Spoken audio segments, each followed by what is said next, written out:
Joe. I'm a very burnt Tony. And we're Roman Rookies.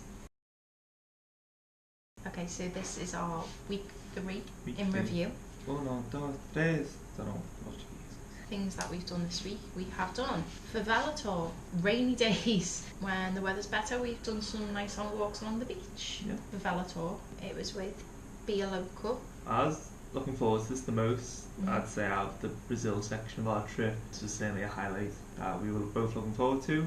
For many reasons, the cultural aspect, the fact that you hear about things like favelas and slums all the time, and you see it in movies and stuff, but you never truly visit one. It's always from afar. You maybe go abroad to kind of more poverty-stricken countries, you usually just stay in resorts, you usually do all the touristy stuff, and the touristy stuff in other countries doesn't usually include like poverty. But this is pretty, an extreme sort of poverty, and it was a fantastic experience. Be A Local did our football tour, and for that I think we give them a so-so review, purely because the person seemed a bit disinterested and a bit of misorganisation. I couldn't really fault them for this one. The tour guide was extremely informative and incredibly passionate about the subject, but he knew a lot about it and he felt very strongly towards the favelas and the government, and it does get quite political, but that's because things like poverty and lack of jobs and crime does go hand in hand with government. Yeah, it was a fantastic experience. The favelas, the tiny, thin, crooked streets. You're gonna I think they were called the Viela. So you have the favela, and then you have the Viela, which is the smaller, more winding streets that go through the favela. There's a lot of interesting smells. Yes. Very hard to walk down. Like, I'd advise anyone who's going to do this tour, wear sensible shoes. Yeah, wear trainers, wear walking boots. I'm not even just talking about things with like a platform, like, I'm talking about have a shoe that covers your foot entirely. Yeah, there's a lot of open sewage, there's a lot of dog poo. I used to on a dead rat thing of dog poo to look down, so there's guts hanging off me. Shoe. Poor Mickey. Yeah. It's so hard to walk. I mean, you fall over quite a lot. I am so clumsy. I didn't fall over. Exactly, that's the point though. But even I was finding trouble walking down. It was had so to concentrate difficult. so much. Because the car like takes you to the top of the favela, and you end up winding your way down, and it's so steep at times. And obviously they don't have real pavements or real roads. No handrails. No, it's a lot of it's like cracked, a lot of damage, a lot of it's kind of fallen away. So if you do go, be very take your time going down. Yeah. So yeah, it was a fantastic experience. I mean, it was informative and it teaches you a fair bit, and you think, oh, it's going to be incredibly dangerous, and I think in some respects it is. I think that there are other favelas where you would find trouble and danger quite immediately, but this is the biggest favela, I think, in all of Latin America. I think multiple companies have been doing tours there now for well over a decade. People are very used and accustomed to kind of there being visitors, outsiders. You don't feel like you're in danger, but there are times of kind of awkward discomfort in the sense of the locals aren't too happy you're there and taking basically the piss out of you a little bit by just like sniggering and stuff. The beginning of the tour is like, you can take as many pictures if you want, but if you see a gun, forget about it. And you think, oh, that's kind of a funny kind of joke just to laugh it off the way. No, it is true, you will see drug dealers, you probably will see guns, but as long as you don't take videos or pictures of them, it's kind of okay. It's kind of like the red light district in Amsterdam. If you kind of abide by the kind of social norms and rules that community has set up, then it'll be perfectly fine. And the tour guide did tell us as well, before we'd enter that kind of section, okay, put your phones away now, put your cameras away, because it's not okay to take pictures in this area. So it was, there was that extra level of security, the tour guide being there, you didn't have to contend with any language barriers or anything like that, so it was great. It took us to a little art gallery. Yeah, that was fantastic. The art gallery. Piece of art. We'll show a picture. There's a lot of variety in there if you're an art lover. And as well, if you're going to get a souvenir from somewhere, why not have something that is so authentic, no one else is going to have it. I mean, you can buy some off the beachfront, but it's very likely that a bunch of people would have also bought that. I cannot think of a meaningful souvenir. Yeah, exactly. But I wouldn't go wandering in there on my own. No, do an organised tour. Always do an organised tour. Be A Local is a big thumbs up.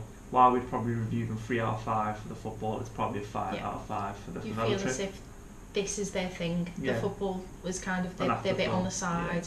Their real passion. Yeah, because, is the favela tours. Because you giving towards Be A Local, they then take a percentage of that money and fund kind of like a daycare centre in the favela, which you get to visit. The favelas are a famed and iconic part about it. You probably see a lot of paintings and maybe even sarongs and stuff kind of celebrating it. But definitely visit one. Don't just wander into a random one. This is the biggest, the most famous, kind of like the capital of the favelas of the world, and they go by their own, strict moral code. There might be a lot of gangsters and criminals in there, but they do have a strict moral code. And as long as you go in with a professional guide, you'll come out with a very enlightened experience. So big thumbs up for that. Yeah. Rio and Autumn is actually pretty perfect because it's always sunny, pretty much. Yeah. It's warm. I mean, out of our 3 weeks, We've had like 5 days of bad weather. Summer here I think would be absolutely unbearable because even the locals can't handle. So you have to see the good with the bad. You get nice weather, but cooler and colder, and therefore a bit more risk of showers and rain. Yeah, I don't think we were prepared for this kind of bad week of weather. Brazil's autumn. So in a way it was good because it gave us new experiences. It's really cool to see pretty much an empty Copacabana with grey skies and crazy waves. That was interesting. And literally there being no one to bother you to sell anything. But because you can't really go out and sunbathe, it's not a good day to go and do the picturesque stuff. We decided to go to the mall, which is the Rio Sul Mall in Botafogo. It was literally the day after the favela, and you're literally going to get two far away experiences of what you're going to experience in Brazil. One's a poverty-stricken shanty town, the other is a very, very high-tech, modern, lavish, upmarket branded stall. Probably the fanciest mall I've probably ever been to. The juxtaposition of the two really brought home the class segregation here. So that was really interesting to do one against the other. The main reason we went to that mall was specifically because it has a cinema inside. It was a different experience because we've been to cinema abroad a few times, but going to one where they have subtitles at the bottom was a new experience. Less distracting than I thought it would be. Top tip I would say for if you're going to go to the cinema here is look out for whether it's dubbed or whether it's in subtitles. Because we're English speaking, we wanted the one that was English speaking with Portuguese subtitles, so that's usually abbreviated as LEG. So you'll see the name of the film and then you'll see in brackets next to it LEG, and that means subtitled, so look out for that. If you're interested in catching a movie and it's a cloudy day and you've got nothing else to do, the cinema is a good option. Thankfully, being in a built up area like Copacabana, you do get things like the cinema, which can be helpful. Yeah, thing that I couldn't live without this week is my prescription sunglasses. I realised how important that would actually be in somewhere where it's going to be sunny so often. For someone who needs them for distance like me, it's really invaluable.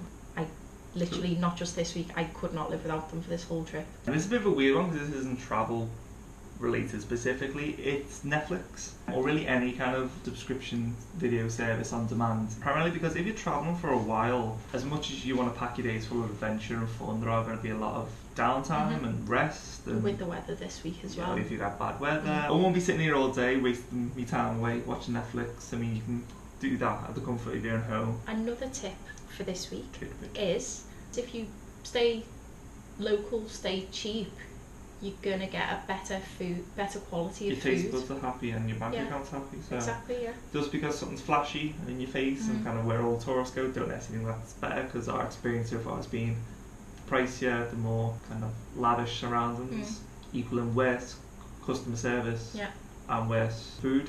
While the places that seem to have been a generational thing and around for decades, there's a reason why they've been around for decades, because they do serve up good grub for reasonable prices. I was really hankering a Burger King.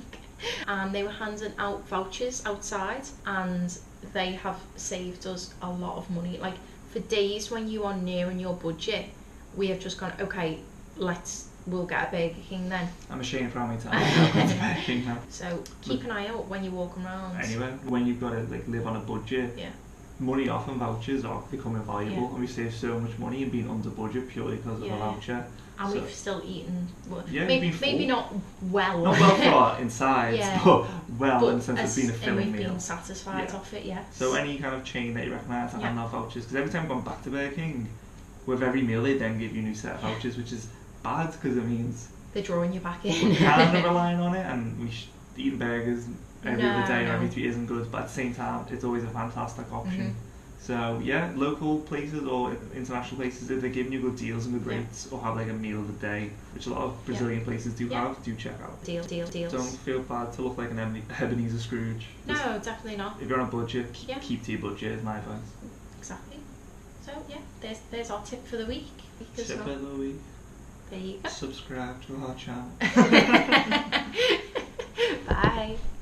So I had it was like Cheddar a cheddar McMelt. burger, and there was so much cheddar on it.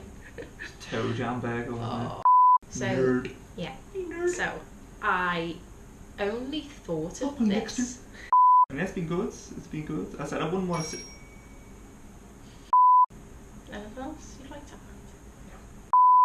Hey guys, thanks for making it to the end of our YouTube video. If you liked what you saw, please like, share and subscribe to our YouTube channel for more content. You can also find us on Instagram with @RomanRookies. I'm at PickPickerray. And you can also find me with @TonyCritchley.